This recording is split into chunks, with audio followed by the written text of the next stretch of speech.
오늘 주신 하나님의 말씀은 사사기 12장 7절의 말씀입니다.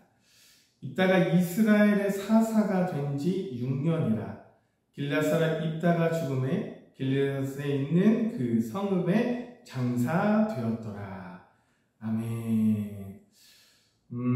오늘 본문 이 사사기 12장에는 이 사사 입다의 행적을 중심으로 하여 이스라엘 범죄의 악순환과 또 하나님의 구원 사역의 내용이 담겨 있습니다. 그리고 입다 이후에 입산, 또 엘론, 압돈 이렇게 3명의 사사를 소개하는 내용이 오늘 본문 사사기 12장에 담겨 있는데요. 오늘 본문을 조금 요약해서 말씀드리자면 오늘 본문에는 이스라엘 내 주도권 다툼으로 길르앗과 에브라임의 내전이 발발을 합니다. 다시 말해서 에브라임 지파는 암몬과의 전쟁에서 큰 승리를 거둔 길르앗 출신 입다의 공을 시기하죠. 그러니까 암몬과의 전쟁을 하는 동안 에브라임 지파인 자신들을 부르지 않았다는 이유로 길르앗 사람들을 터무니없는 말로 비방했다는 것입니다. 이러한 모욕을 참을 수 없었던 입다가 에브라임 지파를 공격하게 되는 내용이 오늘 본문에 담겨 있습니다.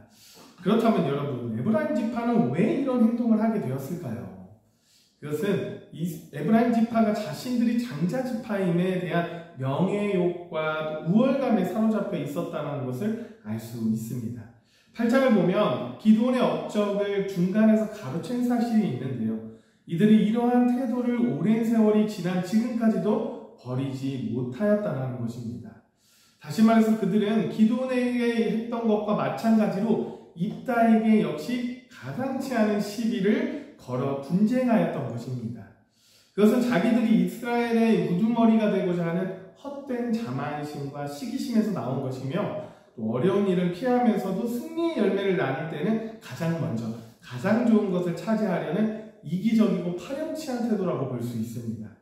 또한 이들은 입다를 비롯한 길르앗 사람들을 근거 없는 말로써 비방하는 일까지 서슴지 않은 야비함까지 보이는데요. 결국 이들은요, 입다의 손에 42,000명이라는 엄청난 숫자가 죽임을 당하고 또 길르앗을 향해 도망자라고 비방하던 그들이 도리어 도망자의 신세가 되고 말입니다. 한편 비록 에브라임 지파의 행동이 징계받아 마땅한 것이라고 할지라도 동족을 42,000명이나 죽인 입다의 행위 역시 결코 옳다고 할 수는 없어요. 이는 동일한 상황에서 이 기드온이 자신을 낮춤으로 큰 마찰 없이 문제를 해결한 것과 매우 대조적이라고 볼 수 있습니다.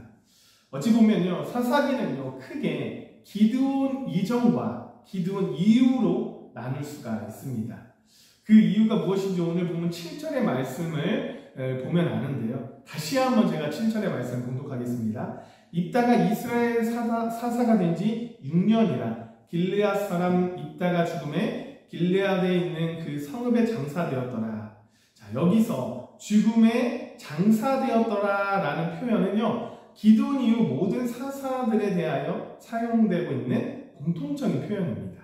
모두가 단순히 죽음과 장사의 사실만 언급하고 그들에 대한 기록의 끝을 맺고 있는데요.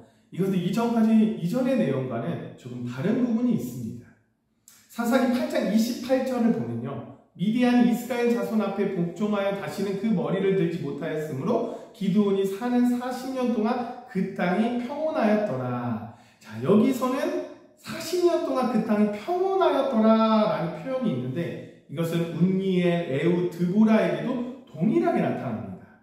반면에 기드온 이후의 사사들에게는요, 이처럼 평온하였더라 라는 표현이 사용되지 않고 있죠.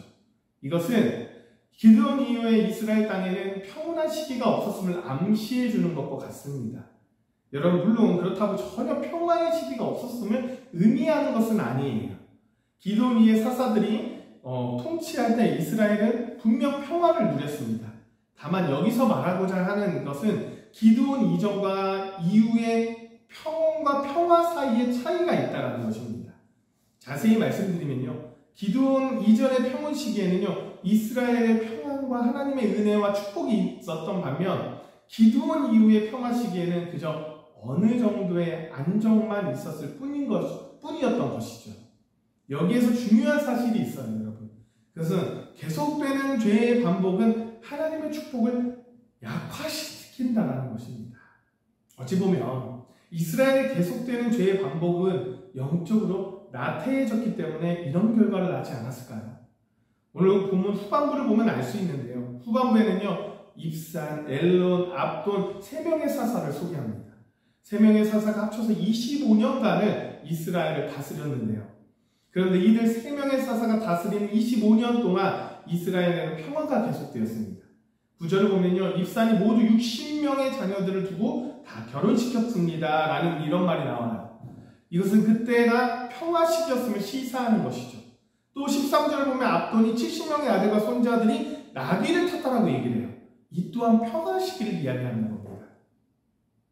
하지만 이러한 평화기는요, 이스라엘에게 있어서 타락으로 치닫는 시기이기도 합니다. 오늘 본문을 보면요, 입산과 압돈 각각 60명, 40명 자녀를 둔 사실로 확인할 수 있습니다. 자손의 번성은요, 풍요와 번영을 상징하지만 그들의 주문과 축적했음을 암시하기도 하죠. 다시 말해서 입산과 압돈은 일부 일처제에 정하신 하나님의 명령을 거스르고 많은 처첩을 취하는 잘못을 범했다는 것입니다. 이것은 그들의 평화에 영적으로 나태해져서 하나님의 명령에 소홀한 결과입니다.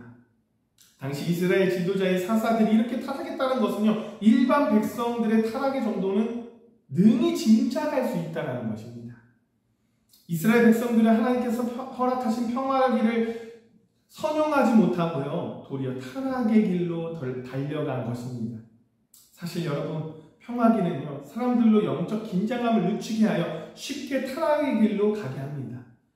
이는 사사시대의 이스라엘 역사가 명백히 증명하는 사실일 뿐만 아니라요, 세계의 모든 역사가 증명하는 사실이기도 해요. 우리가 잘 알다시피요, 로마는 세계를 정복하여 팍스 로마나 시대를 열었습니다. 참으로 그 시대에 어떤 세력도 로마를 도전할 수가 없었습니다. 그러나 이러한 평화는 로마인들로 하여금 도덕적으로 극심한 타락에 이르게 하고요, 로마는 그로 인해 붕괴되고 맙니다. 이처럼 평화는요, 타락을 불러오기 쉽고요, 이러한 타락은 멸망의 원인이 됩니다. 오늘날 우리는요, 그 어느 때와 비교할 수 없는 평화와 번영을 누리고 있습니다. 그러나 이로 인해 이 사회는 영적, 도덕적으로 극심한 타락의 길을 걷고 있다는 것이죠. 그리고 이러한 타락 상태가 계속된다면 무서운 하나님의 심판을 피할 수가 없습니다. 여러분, 우리가 한평생 살다가 보면요, 평화기가 있는가 하면 시련기도 있습니다. 그런데 우리에게 찾아온 시련기는 대개 하나님께서 우리에게 허락하신 평화기를 선용하지 못하고 오용함으로써에 비롯되는 거예요. 그럼 우리는 평화의 때일수록 자신을 돌아보고요, 타락의 길을 가지 않도록 영적인 긴장감을 늦추지 않기를 원합니다.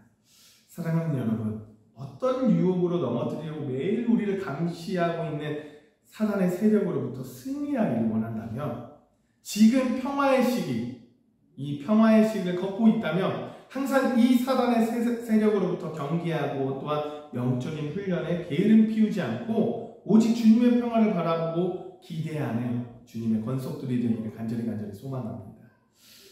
이 모든 것들이 여러분들을 위한 신앙적인 건강함을 위한 이야기라는 것, 말씀이라는 것 꼭 기억하고 오늘도 그 말씀 가운데 승리하며 나아가는 기쁜 하루가, 즐거운 하루가, 귀한 하루가 되시길 간절히 소망합니다. 기도하겠습니다. 사랑이 충만하신 하나님 아버지, 하루의 첫 시간을 주님께 드리며 예배하게 하심을 너무나도 감사합니다. 주님, 영적인 긴장을 늦추지 않고 살아가는 믿음의 자녀가 되게 하여 주시옵소서. 우리의 영적 긴장감이 매일매일 안일해지고 나태해집니다. 그리고 매일 사단의 유혹을 이기지 못하는 우리의 모습을 발견합니다. 주님, 이 모든 것들을 지켜주시고 오직 주님만 바라보고 영적으로 견고하고 단단하게 하셔서 매일 악한 사단의 세력을 이길 수 있는 믿음을 허락하여 주시옵소서. 이 모든 말씀 예수 그리스도의 이름으로 기도드립니다. 아멘.